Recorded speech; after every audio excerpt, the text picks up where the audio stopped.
إن الحمد لله نحمده ونستعينه ونستغفره ونعوذ بالله من شرور أنفسنا وسيئات أعمالنا من يهده الله فلا مضل له ومن يضلل فلا هادي له وأشهد أن لا إله إلا الله وحده لا شريك له وأشهد أن محمدا عبده ورسوله يا أيها الذين آمنوا اتقوا الله حق تقاته ولا تموتن إلا وأنتم مسلمون يا أيها الناس اتقوا ربكم الذي خلقكم من نفس واحدة وخلق منها زوجها وبث منهما رجالا كثيرا ونساء واتقوا الله الذي تساءلون به والأرحام إن الله كان عليكم رقيبا يا أيها الذين آمنوا اتقوا الله وقولوا قولا سديدا يصلح لكم أعمالكم ويغفر لكم ذنوبكم ومن يطع الله ورسوله فقد فاز فوزا عظيما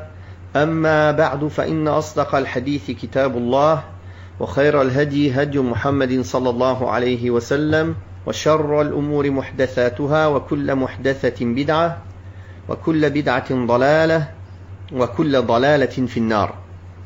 Nous poursuivons par la grâce d'Allah subhanahu wa ta'ala et sa permission la récitation de son noble livre du Coran.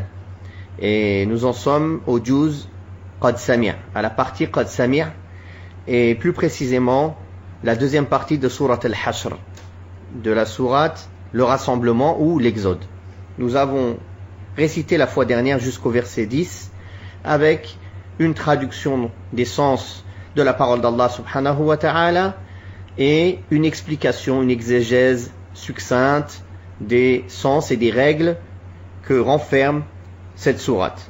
أعوذ بالله من الشيطان الرجيم ألم تر إلى الذين نافقوا يقولون لإخوانهم الذين كفروا من أهل الكتاب لئن أخرجتم لنخرجن معكم ولا نطيع فيكم أحدا أبدا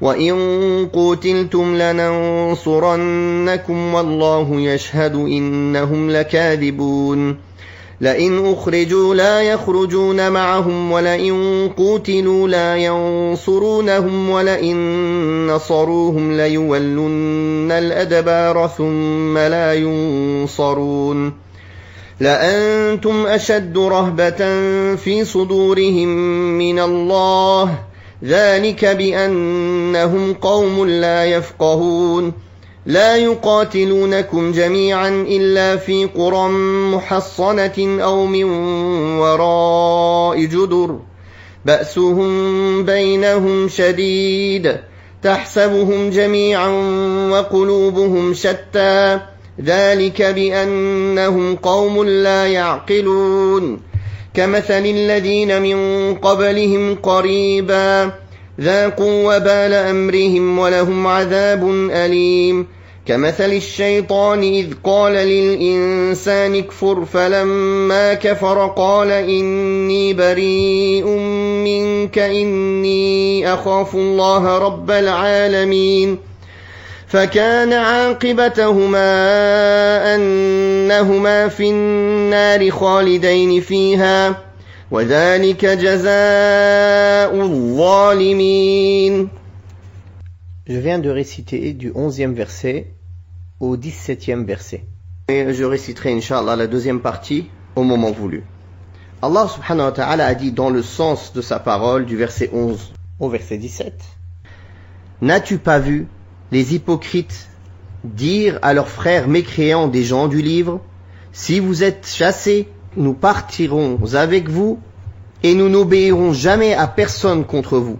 Et si vous êtes attaqués, nous vous secourrons. Allah atteste qu'ils mentent. S'ils sont chassés, ils ne partiront pas avec eux. Et s'ils sont attaqués, ils ne les secourront pas. Et même s'ils les secouraient, ils ne tarderaient pas à fuir et leurs alliés ne connaîtraient jamais la victoire. Vous leur inspirez plus de terreur qu'Allah lui-même, car ce sont des gens qui ne comprennent pas. Même tous rassemblés, ils ne vous combattront que retranchés dans des cités fortifiées ou de derrière des remparts. L'inimité qui existe entre eux est grande. On les croit unis, alors que leurs cœurs sont divisés, car ce sont des gens qui ne raisonnent pas. Ils sont semblables à ceux qui, peu avant eux, ont goûté ici-bas aux conséquences funestes de leurs actes et qui subiront dans l'au-delà un châtiment douloureux. Les hypocrites sont semblables à Satan lorsqu'il dit à l'homme « renie la foi ». Et lorsque ce dernier la renie, il lui dit au jour de la résurrection « je te désavoue, car je redoute Allah, le Seigneur de l'univers ». Ils auront tous deux pour destinée de demeurer en enfer pour l'éternité. Telle est la rétribution des mécréants transgresseurs.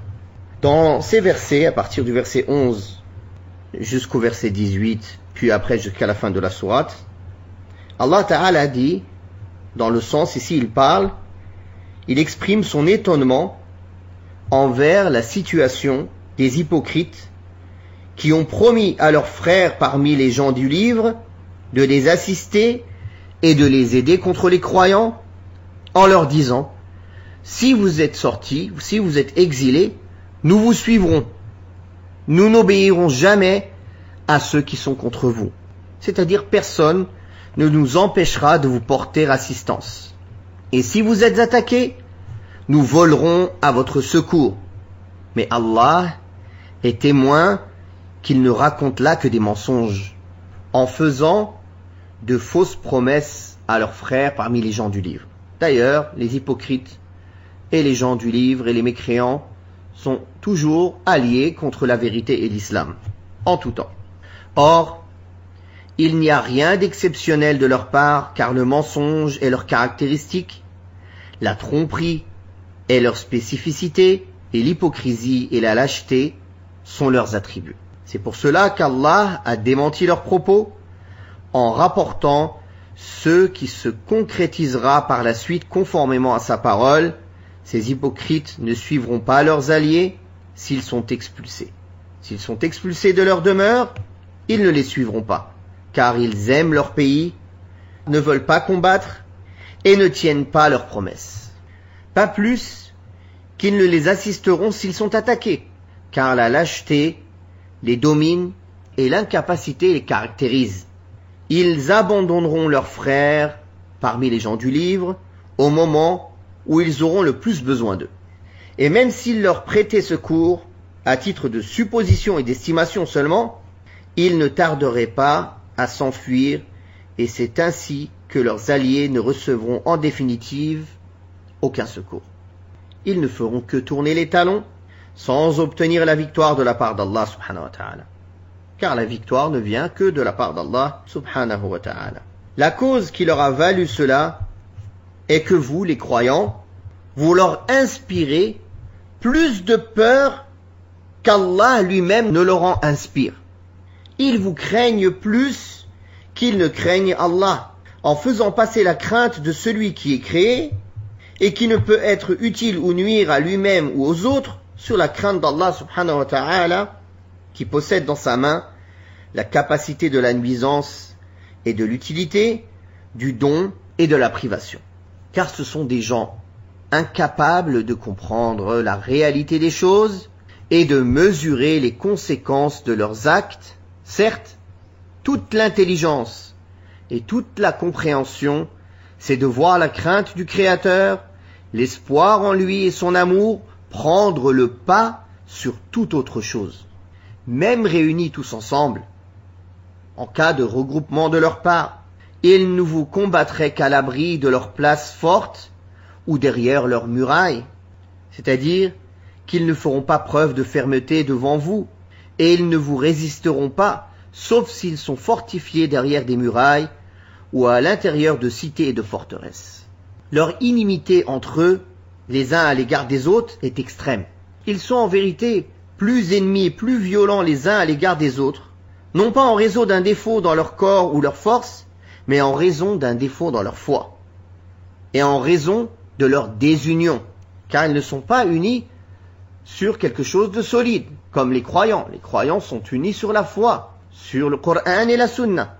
C'est pour cela qu'il a dit, on les croirait unis, en les voyant regroupés ensemble et mobilisés, alors que leurs cœurs sont divisés. C'est-à-dire qu'ils n'ont aucune intelligence ni raison, car s'ils avaient une raison, ils auraient choisi ce qui est préférable à ce qui ne l'est pas, et ils n'auraient pas accepté pour eux-mêmes la voie la plus mauvaise. En outre, leurs paroles auraient été unies et leur cœur harmonieux, ce qui leur aurait permis de se porter une assistance mutuelle et de s'entraider au profit de leurs intérêts religieux et profanes.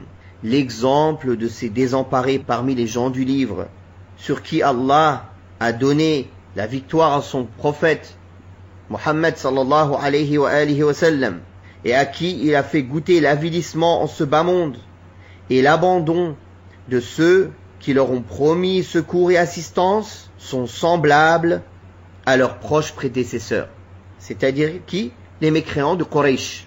Les mécréants de Quraysh, qui, quand Satan est venu leur embellir leurs actions en leur disant « Personne ne pourra vous vaincre aujourd'hui, car je suis votre protecteur. » Mais une fois que les deux groupes furent face à face, il tourna les talons et dit « Je désavoue ce que vous faites, car je vois ce que vous ne voyez pas. » Ainsi, les Quraysh furent trompés et induits en erreur par ceux qui leur ont fait de fausses promesses sans pouvoir les tenir et sans leur porter assistance, jusqu'à ce qu'ils arrivèrent à Badr avec leur arrogance et leur ostentation, croyant pouvoir venir à bout du prophète sallallahu alayhi wa sallam et des croyants. Mais Allah accorda la victoire à son messager sallallahu alayhi wa sallam et aux croyants qui tuèrent leurs chefs et leurs dignitaires, en firent prisonniers plusieurs, alors que le reste se sauvèrent dans la défaite et l'abandon.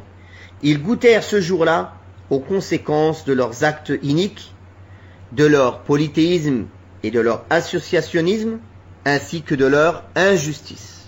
Ceux-ci dans le bas monde, et qui auront à subir dans l'au-delà un châtiment du feu encore plus terrible et plus douloureux. Pareil, les hypocrites sont venus insuffler aux gens du livre des gens de Médine qu'ils allaient les assister et qu'ils seraient avec eux. Ils les ont encouragés comme Satan a encouragé les Quraysh à sortir à la bataille de Badr, et ils ont reçu leur leçon. Ainsi Satan, que ce soit le chef des Satans, Shaitan, Iblis, ou ses alliés parmi les djinns, ou les hommes, que ce soit les hypocrites ou des mauvais compagnons, se comportent de la même manière. Ils viennent vous inciter à faire le mal. Fais telle chose, vas-y, c'est toi le plus fort, c'est toi le meilleur, fonce. Et une fois que la personne se met dans de beaux draps, dans la difficulté, il se désavoue de lui et il laisse la personne face à ses péchés et son injustice seule. C'est pour ça qu'Allah Ta'ala a dit dans le sens que l'exemple de ces hypocrites qui ont induit en erreur leurs frères parmi les gens du livre est à l'image de Satan, de Shaitan, qui incite l'homme à renier sa foi, c'est-à-dire qui lui embellit la mécréance en l'y invitant. Mais une fois induit en erreur et ayant abjuré sa foi, en se condamnant à sa perte, Shaitan ne lui sera d'aucune utilité, bien plus, il le désavouera en lui disant « Je te désavoue, car moi je crains Allah, le Seigneur et Maître de l'univers. » Allahu Akbar. Shaitan reconnaît à ce moment-là qu'il n'a aucune capacité de te préserver du châtiment. Et il dit clairement « Je ne peux pas t'être utile du poids d'un atome. » Alors pourquoi lui obéir? Et ils auront tous deux pour destinée d'être voués au feu éternel. Tous deux ici, c'est le Satan qui invite les gens à faire du mal, que ce soit un Satan homme ou djinn, car c'est un Satan, un hypocrite, un pécheur, un dévoyé qui vient t'inciter à faire le mal est un Satan. Ce Satan qui t'incite à faire le mal et la personne qui l'a suivi et obéi seront tous deux ensemble associés dans le châtiment de l'enfer. Allah tabaraka wa ta'ala dit dans le Coran en parlant de Shaitan, il invite ses partisans à faire partie des réprouvés de l'enfer. Innama yad'u hizbahu liyakunu min ashabis sa'ir. Telle est la rétribution que méritent les injustes, ceux qui ont été associés dans l'injustice et la mécréance, même si leur châtiment ne sera pas du même degré, de la même force, du point de vue de la rigueur. Telle est la ligne de conduite de Shaitan, de Satan, avec tous ses alliés. Il les appelle et les induit en erreur, en leur embellissant ce qui est préjudiciable pour eux, et une fois tombés dans ces raies, et une fois exposés aux causes de la perte, ils se désavouent et les abandonnent. Le vrai reproche doit être adressé à ceux qui lui obéissent, car Allah Azza wa Jal a mis en garde contre ces mauvaises suggestions en nous informant sur ses desseins, son but et sa finalité. Par conséquent, celui qui lui obéit est un pécheur en connaissance de cause qui n'a aucune excuse. Puis Allah subhanahu wa ta'ala dit à la fin de la sourate, donc je vais réciter Inch'Allah la dernière partie avant de la traduire, à partir du verset 18. Donc tout à l'heure j'ai lu jusqu'à la fin du verset 17. A'udhu billahi minash shaitanir rajim. يا أيها الذين آمنوا اتقوا الله ولتنظر نفس ما قدمت لغد واتقوا الله إن الله خبير بما تعملون ولا تكونوا كالذين نسوا الله فأنساهم أنفسهم أولئك هم الفاسقون لا يستوي أصحاب النار وأصحاب الجنة أصحاب الجنة هم الفائزون لو أنزلنا هذا القرآن على جبل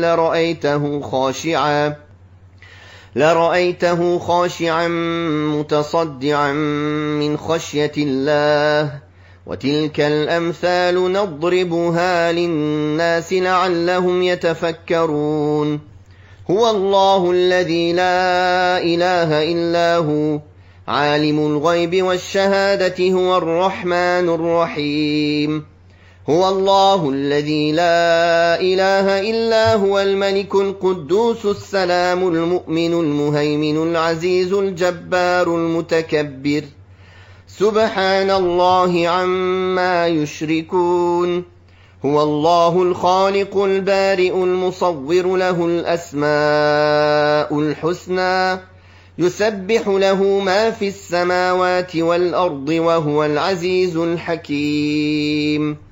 Allah subhanahu wa ta'ala dit dans le sens de sa parole ici à partir du verset 18 au verset 24, c'est-à-dire à la fin de la sourate: Ô vous qui croyez, craignez Allah et que chacun voit ce qu'il a préparé pour demain. Craignez Allah, Allah connaît parfaitement vos agissements. Ne soyez pas comme ceux qui ont oublié Allah, si bien qu'Allah leur a fait oublier leur propre personne.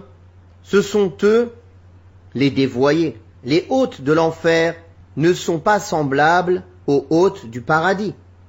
Les hôtes du paradis sont ceux qui récoltent le succès.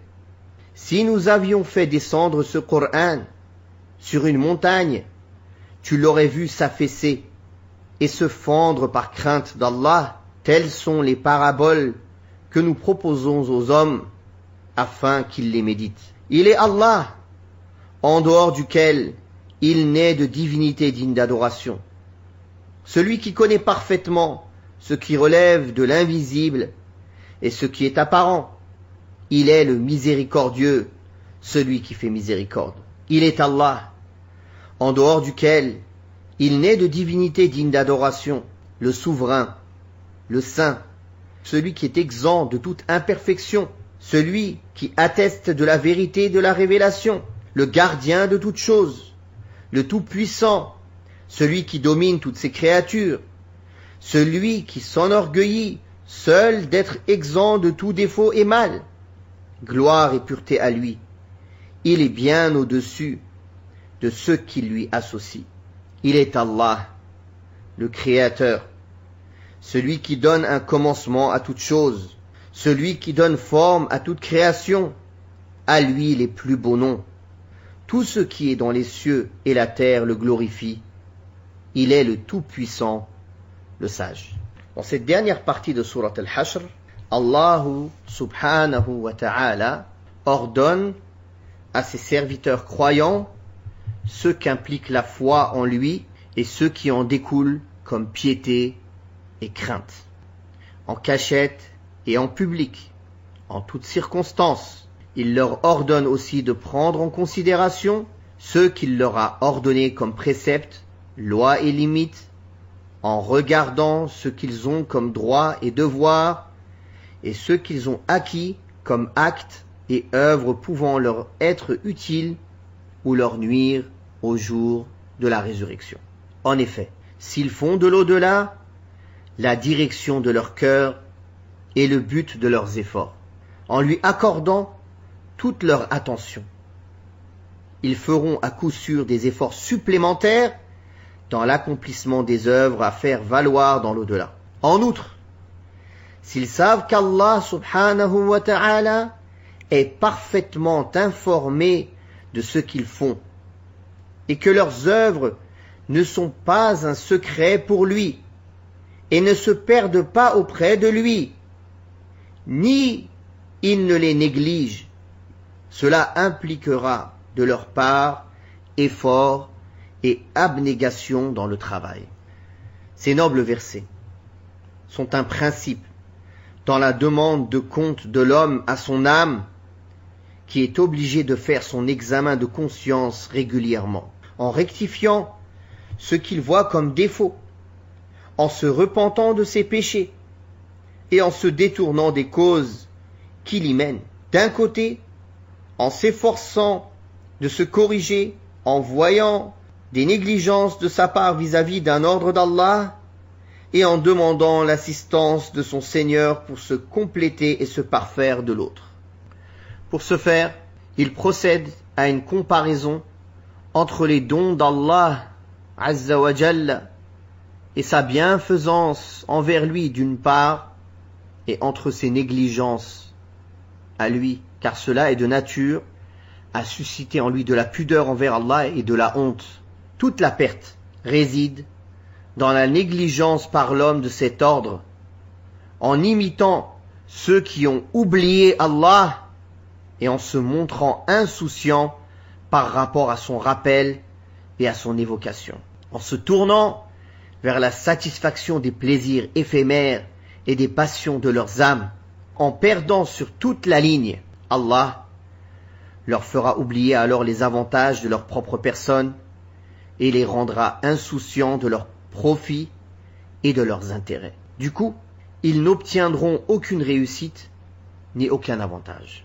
Bien plus, Allah subhanahu wa ta'ala leur fera oublier leurs propres avantages et les rendra insouciants vis-à-vis de leurs profits et de leurs intérêts, en se complaisant dans leurs excès. Dès lors, ils perdront les deux demeures et seront en proie à un échec qu'ils ne pourront jamais rattraper. Car ils sont les vrais pervers qui se sont rebellés contre leur Seigneur et se sont complus dans les péchés et la désobéissance.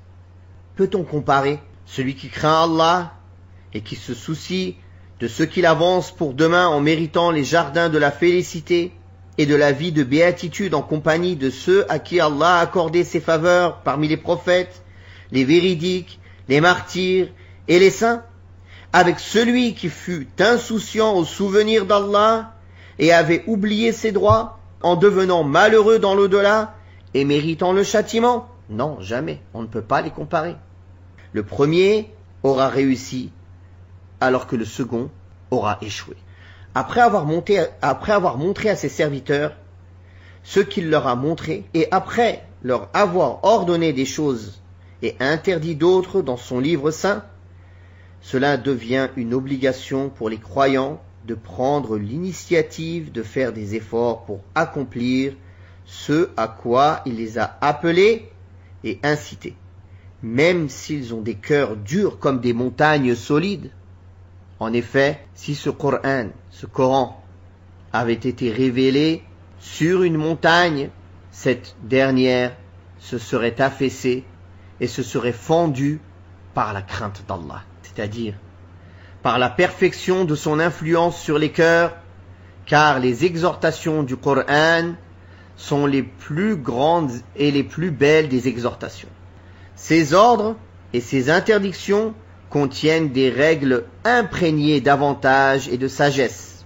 Ils sont très faciles pour les âmes et les corps, car ils sont dépourvus de toute affectation, de toute contradiction, de toute difficulté et de toute complexité. Ils sont valables en tout temps, en tout lieu, et ils conviennent à tout un chacun. Ensuite, Allah subhanahu wa ta'ala nous informe qu'il donne des exemples aux gens et leur clarifie les choses licites et illicites dans son noble livre, afin qu'ils réfléchissent sur ces versets et qu'ils les méditent. Car la méditation de ces versets ouvre à l'homme les trésors de la science, lui montre les voies du bien et du mal, l'incite à se parer de belles vertus et des nobles qualités et à se débarrasser des mauvaises mœurs. Il n'y a rien de plus utile pour l'homme que la méditation du Saint-Coran et la réflexion sur ses significations. Puis Allah tabaraka wa ta'ala finit cette sourate par 2 versets qui contiennent de nombreux beaux noms d'Allah et d'attributs sublimes. Des attributs admirables par leur splendeur et magistraux par leur argumentation. C'est ainsi qu'Allah nous informe qu'il est le seul Dieu méritant d'être adoré, en dehors duquel il n'y a pas d'autre divinité réelle, en raison de sa grandeur, de sa perfection, de sa bienfaisance globale et de sa disposition exclusive de cet univers. Toute autre divinité adorée en dehors d'Allah subhanahu wa ta'ala est fausse et vaine et ne mérite pas l'adoration du poids d'un atome. Car elle est pauvre et incapable, imparfaite, ne possédant rien ni pour elle ni pour autrui. Ensuite, il s'est décrit subhanahu wa ta'ala comme possédant la globalité de la science, que ce soit celle qui est cachée aux yeux des hommes ou celle qui est apparente, et possédant la miséricorde totale qui embrasse toutes choses et parvient à toutes ses créatures. Ensuite, Allah Ta'ala a réitéré la mention de la globalité de sa divinité et sa distinction exclusive avec cela, en spécifiant qu'il est le souverain qui possède tous les royaumes, que ce soit le royaume supérieur ou inférieur, ainsi que tous leurs habitants. Tous lui appartiennent et sont à sa disposition. Puis il a dit qu'il est le saint, la paix, c'est-à-dire le sanctifié, exempt de tout défaut, tare ou imperfection, le glorifié et le digne de majesté. Le saint signifie l'exempt de tout défaut et le glorifié dans ses attributs et sa majesté. Le protecteur, c'est-à-dire celui qui confirme ses messagers et ses prophètes dans ce qu'ils apportent comme signes évidents et preuves formelles, ainsi qu'arguments clairs. Le puissant, c'est-à-dire celui qui ne peut être vaincu ou contraint, puisqu'il a dominé toute chose et l'a assujetti à son pouvoir. L'irrésistible, celui qui a assujetti tous les êtres à son pouvoir et à qui se sont soumises toutes les créatures, celui qui console le malheureux et enrichit le pauvre, subhanahu wa ta'ala. Le superbe, celui qui possède l'orgueil et la grandeur et qui est exempt de tous les défauts, de toute injustice et de toute iniquité, qui est conscient de sa grandeur, subhanahu wa ta'ala. Gloire à Allah. Il est bien au-dessus de tout ce qu'on peut lui associer. Il s'agit ici d'une purification globale contre toute description qui lui est attribuée par ceux qui lui associent ou s'opposent à lui. C'est lui, Allah, le créateur de toutes les créatures, le novateur de toutes choses, le formateur de tout ce qui a une forme. Ces noms sublimes ont trait à la création, la disposition et à la détermination. Des attributs avec lesquels Allah se distingue et que personne ne partage avec lui. À lui appartient les noms les plus beaux. C'est-à-dire qu'il possède les noms les plus beaux, les plus nombreux qui soient, et que personne en dehors de lui ne peut cerner ou dénombrer. Malgré leur nombre, tous ces noms-là sont sublimes et possèdent l'attribut de la perfection. Bien plus, ils indiquent les attributs les plus parfaits et les plus grands qui sont dépourvus de tout défaut à tout point de vue. Allah aime ses noms et aime ceux qui les aiment. Il aime que ses serviteurs l'invoquent et le sollicitent avec ses noms. Parmi les marques de sa perfection et les preuves qu'il possède, les noms les plus beaux et les attributs sublimes. Il y a le fait que tout ce qui se trouve dans les cieux et sur la terre ont besoin de lui en permanence, célébrant ses louanges, lui demandant ce dont ils ont besoin. Il leur donne de ses faveurs et bienfaits ce qu'implique sa miséricorde et sa sagesse. Il est le Tout-Puissant, le Sage, celui qui, lorsqu'il veut une chose, celle-ci survient inexorablement, et lorsqu'une chose survient, elle ne le fait que par sagesse de sa part et intérêt pour les créatures, qu'on le comprenne ou qu'on ne le comprenne pas. Avec ceci, nous avons terminé la récitation et la lecture ainsi qu'une explication en langue française des sens de la parole d'Allah subhanahu wa ta'ala dans Surat Al-Hashr. Wallahu ta'ala a'la wa a'lam wa sallallahu ala Muhammadin wa ala alihi wa sahbihi wa sallam.